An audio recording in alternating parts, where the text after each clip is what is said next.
પહેલાં અમારે શું છે કે આમાં પાણી બહારનું બહુ આવતું, એટલે અમારે ત્યાં નિકાસ નહોતો, બરાબર. પછી અમારે આ પીળી લેડમાંથી અમને સાહેબ જીસીબી આપ્યું ડીઝલના ભાવમાં.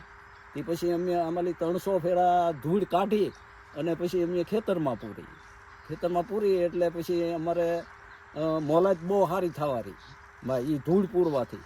પછી બીજા નંબરમાં કે આ અમારે જે ગટર કરી એનું પાણી અમારે કૂવામાં જાય છે, એ અમારે બહુ ફાયદો મોટો છે. પાણી અમારે જે ઓલું દરિયાનું આવતું ને એ અમારે આઘું ગયું ને ઉપર પાછું અમારે આ ગટરનું પાણી નાખવાથી અમારે મીઠું પાણી થયું ભાઈ. એટલે પછી અમને એ ફાયદો થયો. પછી અમે ટપકમાં બધું ટપકથી અમે પીત કરીએ એટલે અમને એ મોટો ફાયદો છે ભાઈ. ને આ મને ઘણો બધો ફાયદો છે ભાઈ.